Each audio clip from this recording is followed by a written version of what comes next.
Welcome back. So yesterday, we weren't actually planning on doing this today, but this happens with us sometimes. So thanks, Lisa, Of for course. jumping in with me. Yesterday, survivors of Jeffrey Epstein and Ghislaine Maxwell appeared on the Hill before Congress, but also before the public, urging bipartisan passage of something called the Epstein Files Transparency Act. It was introduced by Representatives Thomas Massie, who I think is like a libertarian Republican, and Ro Khanna, who's a Democrat. But I mean, that's as much as I'm going to say about those two parties because this really is bipartisan. A million percent. The bill would require release of unclassified files within 30 days, giving survivors the truth they have deserved for decades, right? And it's important to remember that these women were children when the abuse happened, and that it's important for the context of this conversation and this topic, and also because that's a whole other topic as well. And now they've grown to be women, but as adults, is it somewhat less compelling? I'm not sure, right? What is it that allows people to not feel for them? And why am I asking this right at the beginning? It's because I think you and I both collectively, among groups of friends that we're part of, have been noticing, like, why is these women feeling believed come to this? Like, why does it feel like such a fight? Well, for one, it's always been a fight. I think we both know that, right? Mm-hmm. And um, they might not have been believed as children either, which is Mm-hmm. why they didn't report. They didn't say anything. They got, based on what I was hearing at that press conference yesterday, they were literally scared shitless from the minute they met Epstein. And Yeah. so, it's whether they would have been believed or not, is almost irrelevant because the fear of losing their lives, losing their loved ones was ingrained from the minute they walked through that door. And at the same time, the president publicly called this testimony a hoax. And then on Literally top, at the same time. yeah. And I guess because I thought one of the most interesting pieces is when the one lawyer said in 2008 Trump was cooperating. So why now is it a hoax? Then couple that with the fighter jets that he conveniently decided to show off for the Polish president at the exact same time. I mean, you and I were texting about this. I was listening and not and kind of sort of watching on my phone, so I wasn't paying. But I could hear it, and as soon as it flew over, I didn't even think about the fact that DC, has No restricted fly zone. airspace. I just Yeah. literally thought to myself, those are fighter jets. I mean, I've lived 20 years in Chicago. We have a air show every summer, and where I lived was in the flight path of a lot of the Blue Angels. So I know exactly what fighter jets sound like. I was like, that's fighter jets. That's not even airplanes. And I felt like they knew it because they didn't even try to talk over it. They just stopped until it was over. So they were anticipating that kind of bullshit.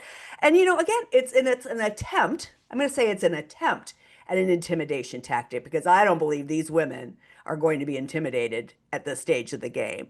But that should disturb all of us. All of us. I mean, pile it onto the Yeah. list of things that should disturb us about this regime. But again, that sort of painful contradiction. Survivors seeking justice, asking to be seen and heard, and then fighter jets trying to drown them out. Like, Yeah. why are women still disbelieved when they come forward? Right. And to add to that too, like the press conference you and I were watching before the official one started, they're Yeah, they're very worried about the safety of a lot of these girls who are now women who are trafficked from other countries because they have no protections at right. all. And they are Yeah. in countries where, we have a lot of dealings right now, and Hmm. agreements. And then on top of that, we've got immigration status issues. Right. So that where are they safe, right?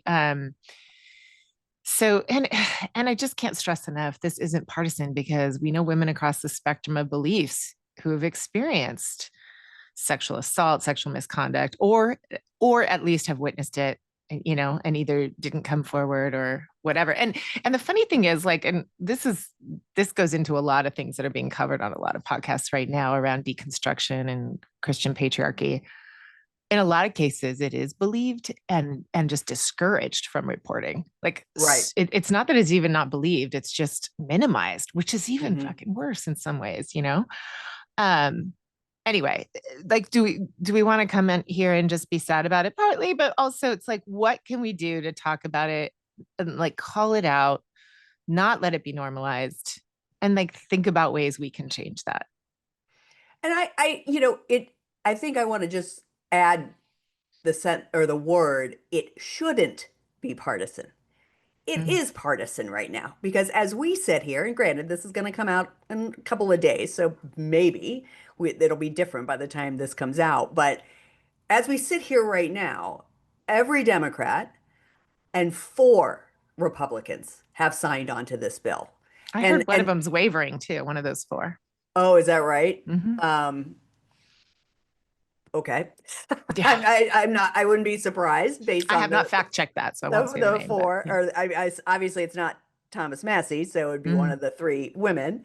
Um, but so it is a partisan thing right now because the president is also intimidating the Republicans not to sign off on this, by calling it a hostile act. So the experience of being sexually accosted and abused and trafficked is not partisan.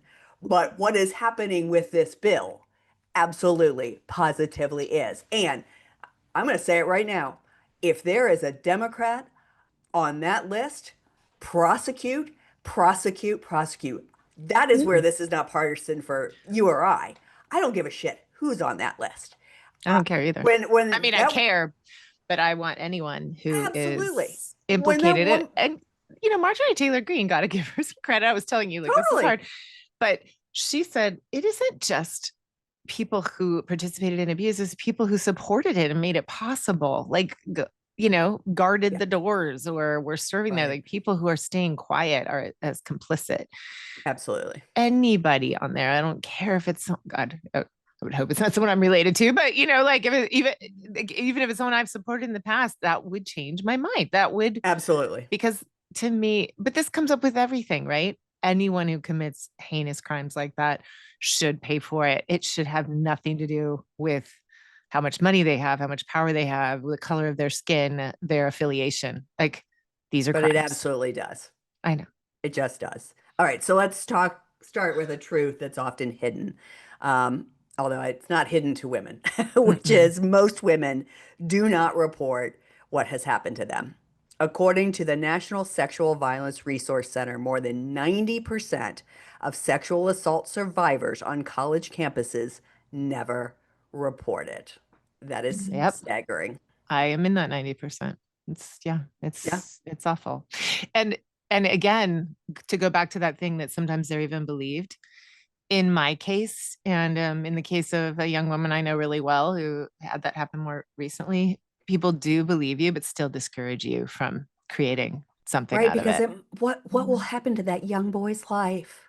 Right. Or Oh, yours. Or yours. Like, this, is this how you want to spend your year? Is this, like, people, like, thinking they're going to help you by discouraging you. So yeah.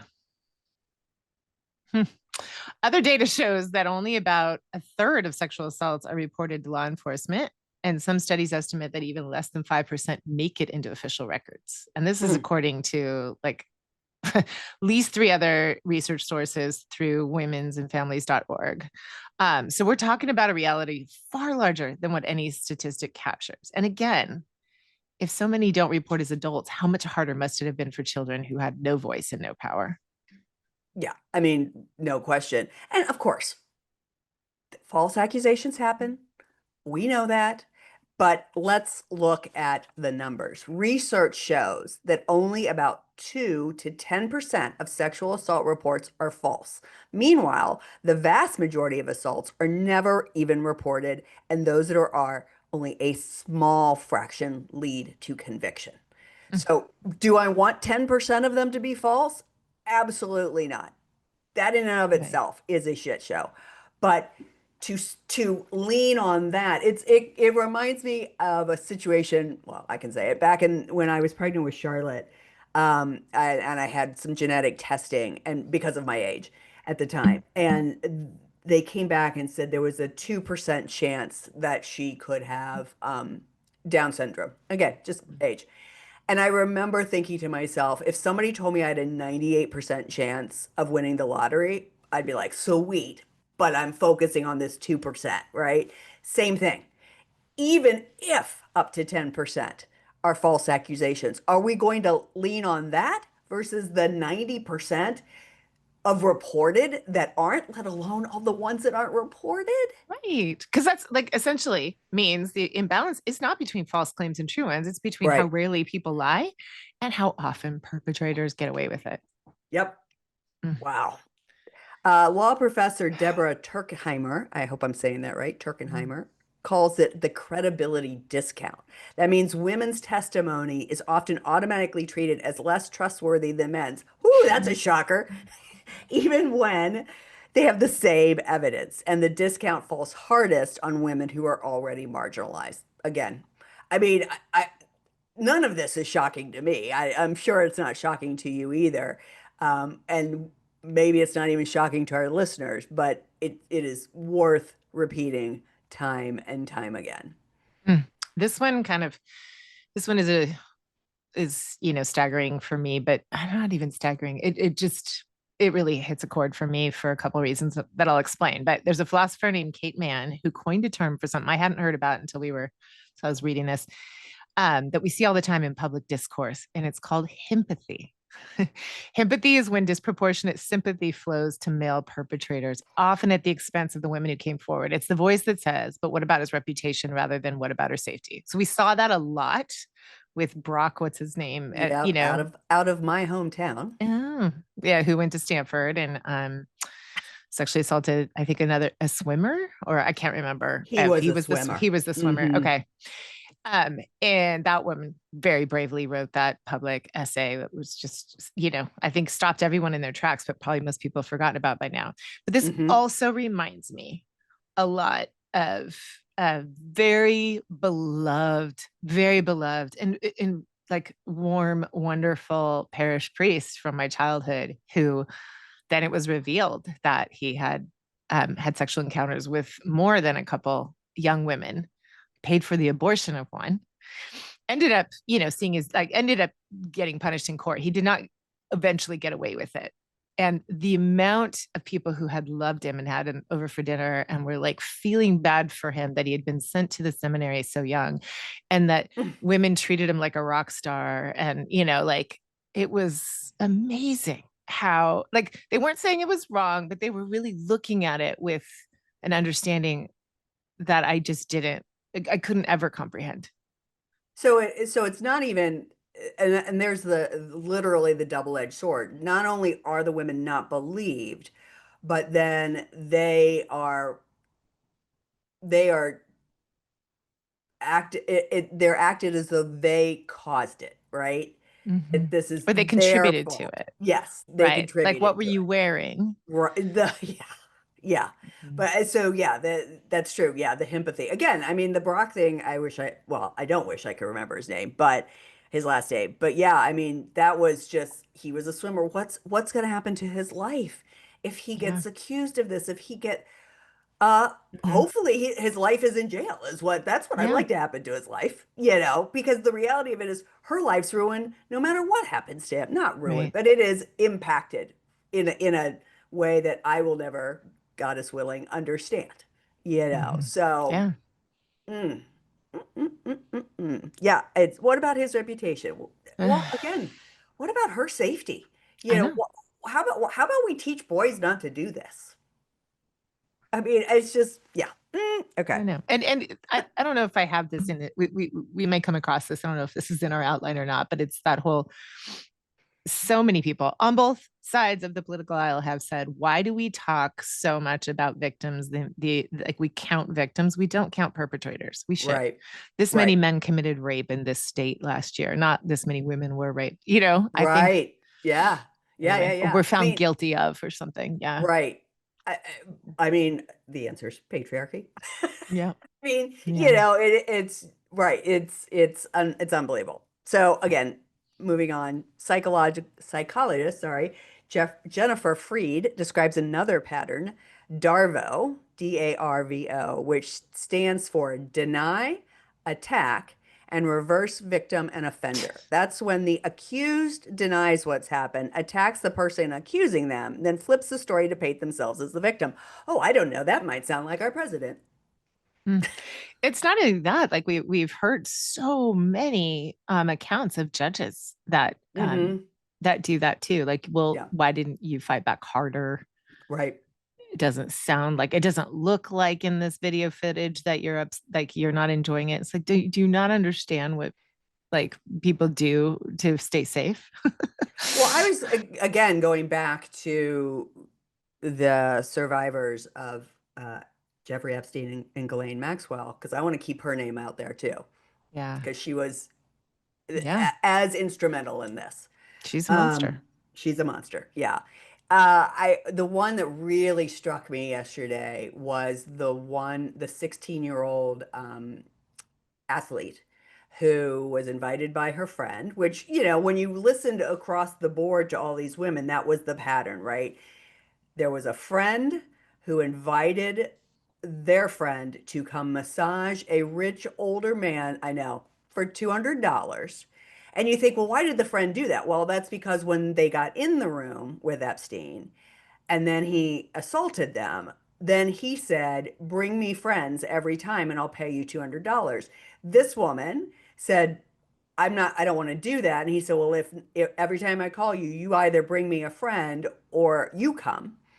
And so she brought friends. And then when one friend's parents finally did something about it, not finally, because they probably, I shouldn't say that. Luckily, a parent was able to step up.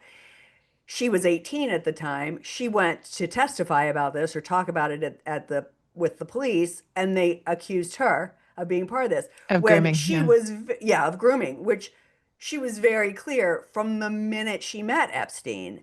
She was scared for her life and her family's life. And so there was no fighting back. There was no Right. not doing this. It And was, I mean, yes, I was just like, and mind it blown. also has been I think proven over and over again that like they definitely targeted people of very little financial means who are desperate for Yeah, money because I just made that face like no thanks. right. um but $200 was pretty valuable to, I mean, one girl was promised to help with her mom's cancer treatment which she never got. So yeah, yes, again, these things can be picked apart, right? So, like in trauma research, and that of someone named Rebecca Campbell shows trauma literally changes the way memory works. So, Mm, survivors' accounts can sound fragmented or inconsistent and get picked apart, right? Not interesting. because they're lying, but because trauma interrupts how the brain records and recalls events. And yet, that very imperfection gets used as the excuse not to believe them. Also, just the opinions of the way I even just reacted, like, who would say yes to go massage an older man, right? Like, Right. Well, um, we can think it's gross because it is gross and understand that, money's it's money, right. especially at that age and depending on what And in year we're, those I mean, because this was times, going back as far as the late early, 90s. early 90s. Yeah. I guess, yeah, Yeah. the first sort of, yes, you're right. The first sort of reports were in the late 90s, but it's like Ugh. $200 is $200 to a 16-year-old kid. Like Yeah. I know Charlotte's done some background work and some she's in a video game and so forth over the last couple years. And one of the things she did, she got paid $300 for it. And to me, I was like, oh, really? That was a lot of work for $300. But she was like, $300, Right. money's money at that age. Especially if Right. you're not earning it. To us, $300 is quote unquote nothing. But at 16, that's a lot of Yeah. money, especially if you're So babysitting for $5 an hour. I think too, like our Gen Z kids would, like shudder at that. But I do think millennials, which is a lot of these Yes. victims, right, Yeah.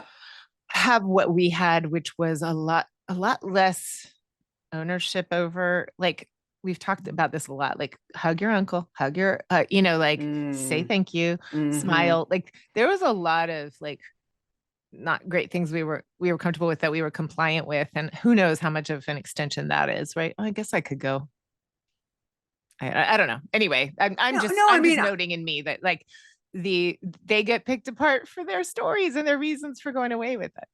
I know, I think exactly. I mean, we this week's topic is just be nice. And as Mm. I was listening to these survivors, even though it wasn't apples to apples, there was something that struck me of like the irony of this week's topic being just be nice, because that is part of it, right? You were raised, and I said this in my video on my Facebook page. Like, I hope that Gen Z and Gen Alpha and future generations are not taught to just be nice. Um, I don't know if that's true in certain households, but I certainly never taught my kids to do that. And so I was struck by like how much of this is you just, fuck, I'm just gonna do it. Go along to get along, so to speak. Yeah, And for so I sure. do think that is, but I think that piece, but the piece again is the fact that trauma changes your brain and your Mm. ability to remember. I get that. Like Oh, for sure. I have been very lucky to have never been assaulted. Mm. And I have also had trauma. So I understand that like my ability to remember certain things in certain parts of my life they're not as crystal clear. So that makes total sense to me. Yeah. And not only that, like it would be, I think, negligent to not draw the parallel of where we are in this country right now with this strong pull towards conservatism that is like hugely driven by Christian nationalism with purity, Yes. like this baked in purity culture where women Hmm. have less rights and, they want them to marry early when they're fertile. And some people don't even want them to vote or have control over their own bodies, right? But what's baked into that is so much shame. Yes. So whether or not all these girls experience that at home, there is so much shame wrapped up into the retelling of a trauma story where it's something Mm. so rooted in sin or shame or Yeah. something bad. Like there's no way to not feel tainted as a victim, and it sucks, but that is a huge piece of why I think everyone's out there picking apart their stories instead of going, you precious thing, how can Yeah. we protect you? I mean, again, one of the survivors yesterday referenced the fact that she still questions, was this my fault? What could I have done differently? And I wonder If if I that ever hadn't, goes yeah, away. I mean, I can't, yeah, if I hadn't worn Hmm. this, or if I hadn't been there, or if I hadn't drank that, or, I don't, yeah, there's so much of that, And of course, this circles back to our interview with Charlotte in season one, right? and all the ways that she can't and her friends can't walk down the street or fill in the blank, Yeah. So then there's something else called that psychologists call the just world bias. And that, sorry, I can almost not even read this. And that is the belief that the world is fair. So bad things must happen for a reason. I mean, that doesn't even make goddamn sense to me right now, but in theory, it's a comforting illusion, right? And so again, she must have done something to cause it. It must have been the way she was dressed. She must have said something. She must have blah, blah, blah, blah, blah.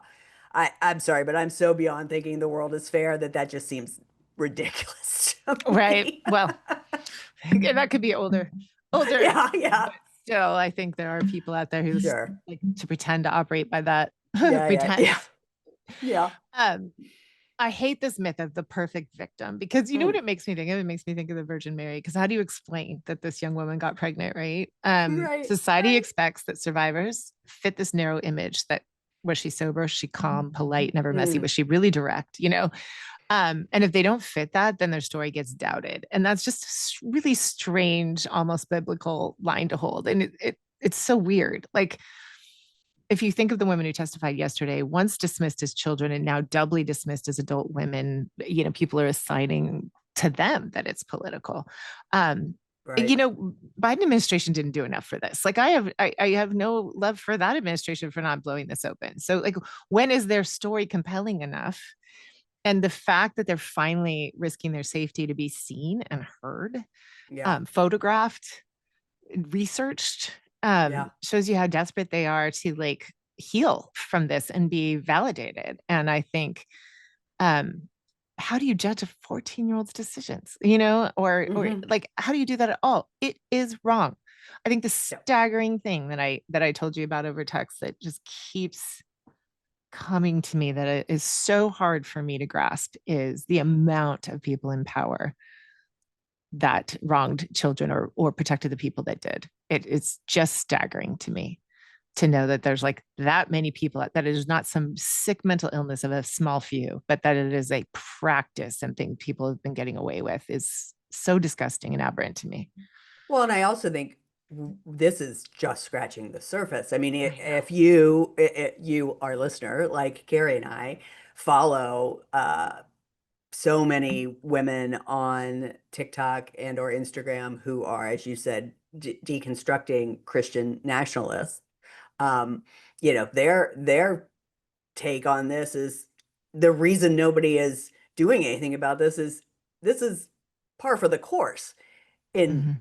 Christian nationalism. They actually do, and there are some bills in some states to lower the age to be married to 14. To reduce the punishments for sexual assault of children. That's actually happening in Utah and Idaho and Yeah. some other state, Indiana or something. I could have that wrong. Fact check me on that, please. But it's unbelievable how much they are trying to quote unquote protect children from drag queens when the amount of religious and political leaders are being exposed as possessing child pornography or grooming children. It's crazy. I mean, almost like it's almost white noise at this point. Yeah. Uh, so many things that are just horrifying in this world are almost white noise at this point. Talk about protecting children. Uh, let's talk about I gun mean, rights. Come I on. come Uh, on. so this whole bullshit of hashtag protect the children, come on. Like, put your money where your mouth is, for fuck's Mm. sake. Yeah. Um, yeah, I mean, again, it's so painful to realize how often survivors are met with disbelief. And it's really up to us to find another way, which is Mhm. just shift our instinct, right? Believe first, ask what support is needed, and check ourselves before dismissing, right? If the person is a false accusation, that will come out. But how about we don't start there? How about we start with, oh my God, that is horrifying. What can I do to help you? What's next? And then let the investigation go where it goes. Right. Mm. I mean, here's the thing. That's so funny too, because knowing what we know from our training too, it's so rare that someone's going to just come up to you and tap in and go, guess what happened to me? You're going to see a Right. lot of other things. You're going to see people withdraw. You're going to see them self harm. You're going to Hmm. see them suddenly like take less interest and you're going to judge them for that before you ever find out that something like that happened. Right. So it's like, what if we just paid attention more and understand hurt people might be hurting themselves or hurting other people or just showing up less for themselves? That's often what leads us to find out that something like that happened. It is so buried and it comes out in other ways. But yes, if someone were to actually get the courage or know, like have the wherewithal to know, like I need someone to help me with this, please believe them, because there were so many things they had to hurdle to get to that point. Yeah. And I think listening without interruption will help you get to the bottom of what's going on with Mm. them. Move from are there facts to how do we help you, right? Right. Like when I just I remember this maybe as like the youngest in my family too. Like it was just like I couldn't come with anything without like proving it, right? So sometimes you just Mm. kind of kept things to yourself. And I'm not even talking about big bad things, just anything was if I don't like have my shit together to make this case, I'm just gonna stay quiet. Mm. So like maybe if we started with what do you need? How can we help? And then obviously fact collecting happens when people feel more comfortable reporting. The sooner you report, the sooner there's more evidence, right? But also like that comes after. Like they need to feel believed in order to get to a place where you can get to the bottom of it and actually, get some justice. And that's so rare to even get it. I know someone Yep. who had like a open and shut case, but didn't want to put themselves or their family through it. Right. Right. So it's interesting. I am in an effort to comfort watch television, rewatching Downton Abbey. And Oh, I know it's so nice. It is like a warm hug. it really is. And there is, you know, a storyline of Anna being raped by another person's valet, and she doesn't want to report, worried about what her husband will do, blah, blah, blah, blah, blah. But all of that to say, every single person she tells, from Mrs. Hughes to Lady Mary, believe her. And I actually didn't even think about it because I literally just watched these episodes like last week. I mean, I remember thinking, I just didn't, it didn't even cross my mind until we're sitting here today that there isn't a single person who Anna tells that doesn't just automatically believe her. And granted, a couple of them see her sort of beat up, but no one says, you know, well, why were you downstairs at the same time? You flirted with him all week when he was there laughing at his jokes and blah blah blah. Like nobody does that. And so talk about like a fantasy world. Mm, Like, yeah. ah, What that would unbelievable. be like because she still suffered so much before anyone knew, right? Yeah. Yeah. And you Mm, know, I mean, again, when we're thinking about how we can show up differently in this world, um, you know, we're never, you and I are never here to espouse being perfect, but being present. Um, I hope no one ever has to go through this or has to be the parent or the friend or the sister or the whatever of a victim. Um, but this is there's lots of ways to be present and to stand for people, survivors, that is uncomfortable for us and might be out of our box, so to speak. Uh, but that's really how we start to shift this experience for women. absolutely. Um, yeah. And I'm back to yesterday. I mean, it's just I wish like I'm sure not everyone was as glued to it as I was in the morning before I started work. Because I think it's easier to like not pay attention to that and have that like it's painful. And I think like the story is to remember these are courageous survivors and try to remove the air of political skepticism on this one case because you said like it's pervasive. This is one very famous thing that's blowing up politically, but really what it is also, and again, credit to Marjorie Taylor Greene for saying this, like it doesn't matter who it was. These girls have been wronged so many times. This is like can only begin to make it right if we can have there be some transparency. So we can't rewrite these laws. I am gonna pay attention more to like victim rights and like what's happening in my state and my community around that because I think I've been asleep on that. I don't think I've been paying attention to that as much. And that occurred to me yesterday. But Mm, I think the more we talk about it, you know, and don't shy away from it just because it's an awful topic, we can rewrite how we respond in everyday life with friends and family and workplaces. And again, put the emphasis on the perpetrators and stop like, you know, double down victimizing people who were already victims. right. No, absolutely. I mean, again, the people who are being victimized, that situation is nonpartisan. It has become partisan around this particular case. But you know, every woman, every victim, because this happens to men too, right? We're Mm-hmm. trying to believe the women, but it's really believe the It has person happened to men. Yeah, who is telling you that this is happening to them, right? Every person deserves to be heard and believed. Um, I honestly don't know a single woman who hasn't been impacted or witnessed something. Charlotte and I were having a conversation about this just yesterday, about some friends. mm, Um, I certainly, although I have never been victim of it, I certainly know people, including my mom, right? So that's really how pervasive this is and how necessary change is because without it, and again, I mean, we're talking Downton Abbey's set in like what, the early 1900s. This is not new news. This is not a new, this isn't a, oh, women are out there in the workplace and blah, blah, blah, and all the shit they try to pile on us. this kind of assault has been happening since the dawn of time. Um, Yeah. but with this, we can't let this story drop or let it even come to a conclusion and just be like, oh, everything's fine now. We've got to keep working on this. I love what you just said about really getting a little more clear on um, and present on what's happening in our any given state, city, whatever Yeah. about victims' rights and how it's handled.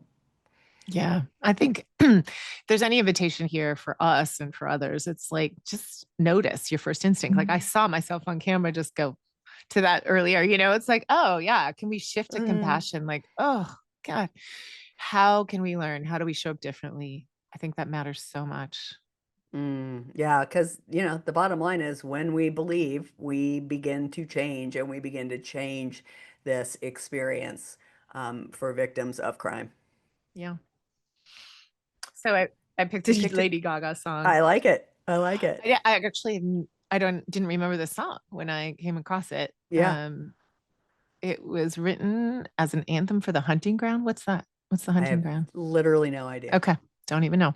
Here's the lyrics though. Till your world burns and crashes, till you're at the end and the end of your rope, till you're standing in my shoes. I don't want to hear nothing from you. Mm. From you, because you don't know till it happens to you. You don't know how I feel, how I feel, how I feel.